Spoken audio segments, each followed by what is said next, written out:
No, not Red. Red doesn't normally play for them. It was... Wow, I can't remember who that fourth person is. Hexen is just blocking my memory right now.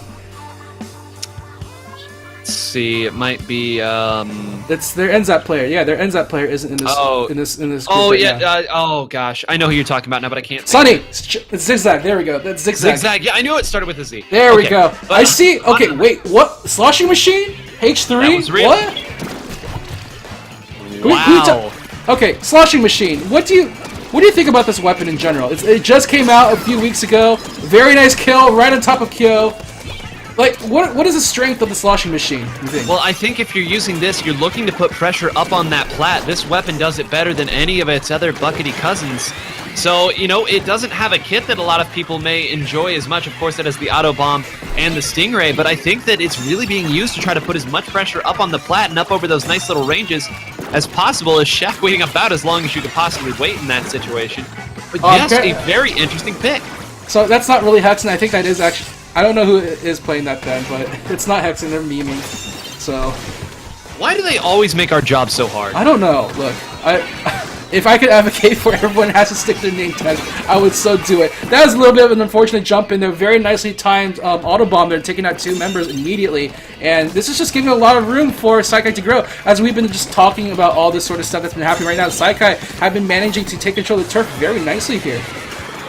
Yeah, very nice little shift like here we were talking about. Another H3 coming in, even using the same weapon that Hexen uses all the time. Dang it, man, making our job so hard. But here you're starting to see that frontline aggression that we're talking about. Shaq manages to sneak behind enemy lines here. Gonna get around. I don't think they have anybody on the tower at this exact moment, but with 3 down on the opposing team, you don't need anybody on the tower. Go ahead and just stroll it on up nice and leisurely. It's another one going down, and this is snowballing very quickly. And this is one of the worst feelings about when you're in this situation, this map, where you just lose complete control of your own plat. Just the entire enemy team just swarming in and just getting back to the middle of the map is hard enough already. They are going to be able to push them out finally. Their numbers advantage is going to start to overwhelm them as the rest of the Saikai players do back up back to their own side of the map. But TOMO, that have quite a way to go to push back this tower. They do have quite a way to go here, and it's very interesting to see the 96 gal coming out here on the part of TOMO, using it to just get a little bit more long-range support on this map where they know it's so important to be able to put pressure even when you're on your plat. And of course, they do have 2 close-range inkjet weapons that can continue to put on that pressure that we're starting to see now, but the sloshing machine, wow! Right in your face. Oh my gosh, Brandon gets one. Another one right on top of the tower too. His aim with this one's so darn good. Brandon, the slosher master for this team. We usually see him play this regular slosher. We see him sometimes play tri-slosher, but he's been doing good work on this sloshing machine so far right now. Yeah, and what do I think of this weapon? I think Brandon likes it, and that's really all I need to see right now. Just look at the range. This thing has, like, a lot higher effective range than some might initially take it for. I'm starting to see the wisdom here. From the boxes, you can put pressure on the plat, and from plat, you can put pressure on boxes. Although, when you're getting chased down, it's kind of a scary situation, and yeah, it could be caught between a rock and a rock. Yeah, that's sort of the disadvantage with that sloshing machine is that when you're being chased up that quickly, it's just really hard to make the counterattack. You don't have the spread like the tri-slosher. You don't have the huge amount of damage that the regular slosher has. You just have to rely on those direct hits from the sloshing machine. It's hard to do in the heat of the moment, honestly. Yeah, it really is difficult to move around when you have a weapon like that, especially with the loadout that TOMO is using that takes turf so quickly. Right now they've done a pretty good job for themselves, and they can kind of sit back and play a little defense if they like here. They have enough long range to do it. Look how patient Chip is right now. He is just sitting up on that monument, just waiting. He knows that their team has a huge lead right now, so he's like trying to play as safely as possible. Hey, and why not? You have the lead, you earn the lead, you get to reap the benefits of it, which of course means that the opponent has to come to you. And 29, a pretty solid push here, as we're going to see just jockeying for the middle here, as non-committal as they can possibly be. Brandon maybe overextend just a little bit. That 96 starting to show the power of its range. Toon going to sit up here, and I think they might be able to get a little bit of a push here. Unfortunately, the T-Tech goes down. Well, it still had Inkjet. That's going to be huge. Another Inkjet now does come out. But they've got to find a way to get 2 or 3 down because they're running out of time. And I really like what Saikai are doing is that like they're playing very patiently here. Every time they see TOMO try to take advantage of the middle of the map, they immediately back up and wait for the rest of their teammates to come in. They have the lead, they have the advantage on their own plat, so they're just waiting for TOMO to come to them essentially. And so far they're doing a pretty good job of warding them off. Every single engagement has ended up in trades. We see the Tenta missiles coming out, just trying to zone as much as they can. Teamchat unfortunately unable to get away in time. With so many members down, it's essentially a team wipe, unfortunately for TOMO, as the final seconds tick down. Absolutely brilliant Tenta missiles right there. Seeing that all three of them were right there. It's one thing to dodge Tenta missiles heading for you. It's one thing, or it's a complete different thing to dodge missiles headed for your teammates that sit or right next to you. And you know, if you're TOMO, that's not necessarily a bad play. You needed to load up on that left side to get a push going. However, just a better play coming from that Tenta missile. 6 Tenta missiles coming from Hexen, not Hexen. And yeah, that Saikai, I would say that was a very, very Saikai win. Alright, and I'm being told by everybody in chat, everybody in Discord, that it can't be Hexen. So I'm like, okay guys, we get it. It's possibly not Hexen. It's someone pretending to be. Sunny will come back into the game though, as the NZAP player. It is Humpback Pump Track. You want that ink coverage to maneuver around the map, especially on Rainmaker. Yep, especially on Rainmaker. This is one of those maps where if you're not careful, you can get that backdoor push on the left side. You get points so quickly on that left side, but it's a bit more of a bottleneck. You have to go up that little pathway. You have to come in back from that side, and the opponents can still fire on you. So I always enjoy seeing what side teams use to go, because if you get a stop on your right side, you do have a chance to go to that left side. You know, it's so interesting. Well, I guess it would be your left technically, yeah. And then you can get a counter push in that back door. And so this is, like you said, a really important map to have ink control and to not go too many down at one time. And we say that a lot, but trust us, it's that important. And I'm pretty sure I think this is one of the maps I think you're going to see Kyo switch out to the blaster. I think he usually favors the custom blaster, mostly for its power, for its range, and stuff like that. But I mean, the Rapid Blaster also looks very good on this map, I have to say. I know Saikai's current lineup doesn't actually play any sort of blasters with this current setup, so this could be the chance for TOMO to bring a composition, just overwhelm what Saikai are bringing to the table. Yeah, it could, and I mean, this does seem like a map that TOMO should succeed on. I remember early Season 0 watching TOMO play on this map. This was a map that they found success even against really, really high-ranked teams, some of the top-ranked teams. So if they're going to get it done, this can be it for them. And, man, the rails, I love the addition of rails in every map. On this one, it's so fun to see how many people go to the rails right off the start and just kind of throw themselves at that Rainmaker, because that Rainmaker pop has an impressive radius on this map. And I will say, as a weapon, the Rainmaker is really good on this map. So, have fun with that weapon. I mean, this is one of the new changes to the Rainmaker for Splatoon 2, and people are making the most of it, just using it as essentially a grenade launcher into their opponent's side of the base, just trying to clear the area, and it's a very good weapon for doing that. Brandon sticking with the sloshing machine. ToonChat going to his patented L3 nozzle nose. This is some nice weapons making a comeback right now. Kyo is going to be on the Rapid Blaster, however. Yeah, pretty meta outside of that, but like you said, the sloshing machine, Brandon's sticking with it, and it's I gotten just them don't this really know far. what to say. Yeah, it's gotten them this far. Keep using it, stick with it, see if you can splat one out. Oh my gosh, he actually gets the trade in the middle, being cornered by 2 players. Somehow managed to do it, although Saikai's still in the losing end. We're going to see a lot of map control going the way of TOMO as they make the first push with the help of the Inkjet. Oh, well, that was a little close. A little bit too close to the Autobomb there. Yeah, and that was super scary. The only one up left was the Ink Brush, if I'm not mistaken, or the Octo Brush in that situation. So very smart, throwing an auto bomb down, saying, "Hey, I'm keeping myself safe here. Little robot chicken, do the thing for me." But yeah, pretty solid defense there. 53, not a winning push. Yeah, this is one of those games where like you have to get it close to that podium in order for it to be called a game-winning push, just because of like how easy it is to just contest this area of the map. This entire lane, outer ring of this Humpback Pump Track is entirely within anyone's grasp to just make a comeback on. Yeah, it really is, and not a lot of ink on the right side of this map. That's kind of interesting. I guess neither team really opting to try to play the flank on that side, and with all the resources going towards the middle, that's not really a surprising bit. This is the Inkjet after Inkjet fly around in the middle, and things dying left and right. I can't really make heads or tails of it at the moment. This is a very fast-paced game.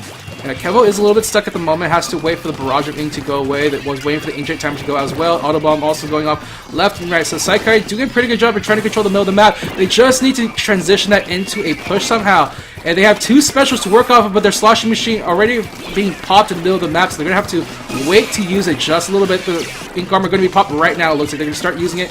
They have an inkjet at the ready to go on forward. Ink armor plus inkjet, usually a very strong combo. And there it goes off in the middle of the distance with Sunny, having a lot of trouble making his way into the middle of the map. Yeah, really kind of a suffocating gameplay in here by TOMO. It seems like every time one or two goes down, the KD trade maybe even, but the map certainly not. They're going to get a chance to push this just a little further. Every point counting here.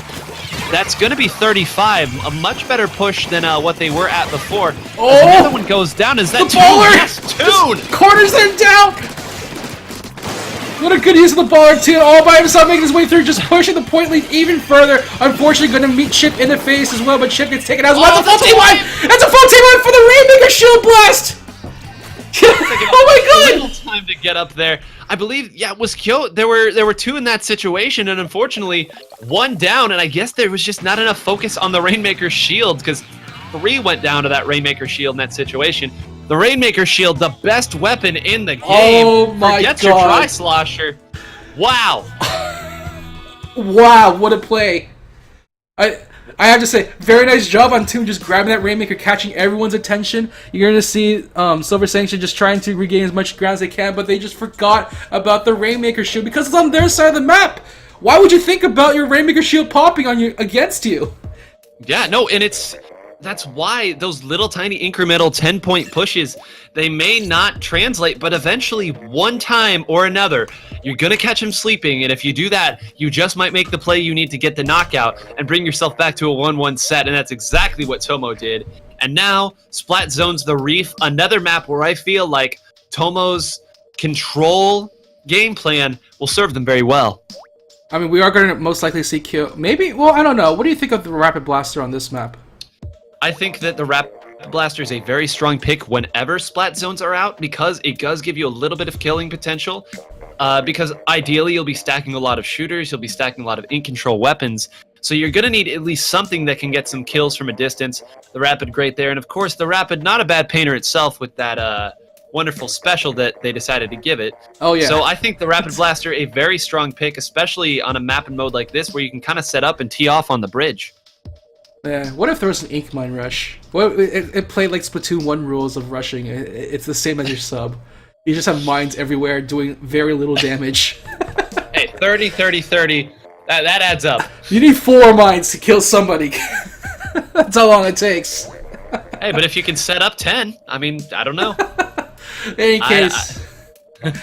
Oh my god. I think I'm very curious to see if Brandon will be sticking to the sloshing machine because it's not a very great weapon for zones, I would say. It doesn't have this great special. It's not a great painting weapon. So maybe to try a slosher or a regular slosher? Yeah, I could see a switch to either one of those. I agree with you on your summary of the sloshing machine. I think if you have another bucket, you probably use it here. Yeah, and okay, it does look like it's the tried and true, no pun intended. And a pretty similar comp here coming out from TOMO. I think they like what they saw that last game. Yeah, Toon just switching out specials at the moment, just trading the baller for the Inkjet in the form of the 10 attack right now, just getting some more aerial control. Damage from the skies, as right now, wow, a very fast ink armor pop right now. You're seeing teams doing a very nice job. The person in charge of getting the ink armor charges up right now, the really successful teams are the ones who get that ink armor pop in the first, like, 10 seconds of the game. Wow, that's a that wipe. was Saw all 4 that of them was a wipe on that poor Inkjet. Brandon, unfortunately, overextending just a little bit. That could prove to be big because anytime your Tri-Slosher's down, it means, well, it means your Tri-Slosher. They popped ink armor already, so it actually is okay for them to lose a Tri-Slosher in that moment. We are going to see them make a slight comeback here as they're trying to wrestle control away from the zone and do actually manage to capture it themselves here. So, now this is the game of who is able to get the ink armor up fast enough. Exactly that, like you said, and unfortunately they're going to go 3 down in that situation. Zone going to go down without a lot of resistance. They did stack at least a decent penalty here, and they showed that they can find a way back in even when the opponent has control. So TOMO not out of this yet by any means. Brandon here in a pretty strong position, able to kind of pressure this lower plat area. Going to go back there. Ink Armor going to be up before too much longer. They got to be careful. And suddenly TOMO trying to put a lot of their eggs in one basket. They might get pincered in here. You see Chip sharking in, not going to be able to get the kill. But Ink Armor down, going to retreat, and very strong position here still. I mean, you can see the way that Saikai are playing. They're just pressuring every single chance they can get. TOMO having such a hard time making their way into the middle of the map, with the counter already down to 23 down inside TOMO. Things are not looking good for them. They are going to finally get it direct onto him, but Kyo-chan unfortunately floundering around an enemy side of the Ink. Things not looking too great for them. Trades come out left and right. They can finally stop it at 2 points. Oh my god. TOMO on the brink of death here. Wow, and what a clutch play that was, too. They did not have long. They got a trade there in the zone. If they had not gotten that kill, that would have stalled just long enough. Now they got to be careful, though. They worked themselves back into a situation where they're at least getting some positive points here. Gonna get another one. That's a big kill. 2 down now that they have, but unfortunately 2 down for TOMO as well. Chip gonna be chasing Kyo, and we're gonna see another shift of the zone, but that's a big penalty. TOMO gonna have another chance to make something happen. And your mentality in this state, you see your opponent already at 2 points. There is a minute of an overload. Oh, that is... Oh, Kevo, he tried so hard there, trying to grab onto the inkjet, but just fell down too fast, it looks like. Yeah, just a little bit. Such a... just very small windows to make these plays, and sometimes they just don't go for you. But they are 4 up right now. They have a great chance to take this back, and they do very quickly. Tune in a good position to get around back here, put a little pressure, very close to Inkjet as well. Wouldn't be surprised if we see that come out here very soon. Gonna try to spot out one before using it. They have 3 specials up right now down to 1. So, I mean, this has been a very strong counterplay from TOMO after going huge down early. I'm very nervous for them right now. You see Toon just trying to shark his way through. He's trying to find an opening in this armor, but that counter is still going to go back down for them, even though they were able to get another penalty on top of it. But they have to play very carefully at this point. There's still a minute and a half. They can't rush this into a Toon. Fancy feet here, going on right now on this pillar, doing his best. But again, it's another 3 down situation for the full team wipe. Once again, here Saikai are in full control right now. Yeah, and I don't think this time that last clutch rush is going to do it. Chip going to put anything that could have happened to bed before it even got the chance to start. And what a strong showing there by Saikai. A couple small slips up, but ultimately the win is the win in a knockout fashion. Going to be moving to 5-0, showing that they are absolutely for real here at the start of Season 1. Silver Sanction coming out so strong here right now. They're showing a good variety in a lot of their alternate weapons here, just picking the right one for the moment as needed here.